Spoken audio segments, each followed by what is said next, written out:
भागीरथपुरा में दूषित पानी से हुई घटना के बाद आज भोपाल से आए अपर मुख्य सचिव नीरज मंडलोई, अपर मुख्य सचिव अनूप राजन और जनप्रतिनिधियों की मौजूदगी में अहम बैठक हुई। वहीं इस बैठक में मंत्री कैलाश विजयवर्गीय, महापौर पुष्यमित्र भार्गव सहित शहर के सभी विधायक शामिल हुए। बैठक में भागीरथपुरा की घटना को लेकर मंथन किया गया।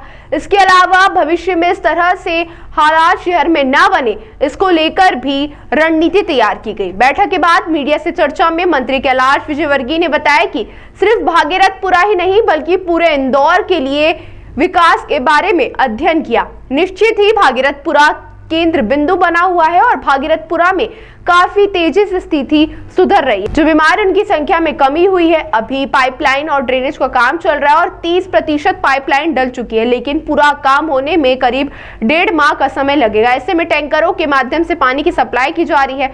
इसके अलावा मंत्री कैलाश विजयवर्गीय ने कहा कि नगर निगम में अधिकारियों की संख्या कम है, इसलिए अब नगर निगम को भरने की पावर दी गई है। इसके अलावा शहर में मौजूद करीब 105 पानी की टंकियों का नियमित सफाई भी की जाएगी। अब देखना होगा शहर में हुई इस दुखद घटना के बाद नगर निगम के अधिकारी और जनप्रतिनिधि कितने सजग और सतर्क होते हैं। बोरिंग के बारे में हमें विचार करना पड़ेगा, क्योंकि नवीन बोरिंग अब हमें बंद करना पड़ेंगे, क्योंकि नया बोरिंग में ही सबसे ज़्यादा समस्या है पानी के पीने की।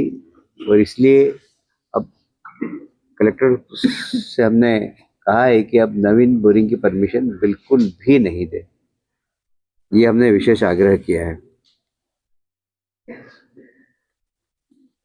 अमृत योजना हमारी बहुत ही महत्वपूर्ण योजना है। उसके जो आवश्यक कार्य है उसको तत्काल करके अमृत योजना को जल्दी लागू हो, इस दिशा में नगर निगम तेजी से काम करें। बस इन्हीं बिंदुओं पर चर्चा हुई है।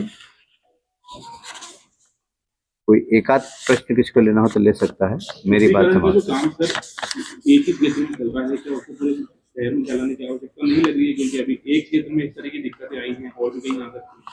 शायद आपने मेरी बात को पूरी तरह नहीं सुना। पूरे शहर की मैंने बात की है, 105 टंकियों की बात की है और उसका हम प्रोटोकॉल निर्धारित करेंगे।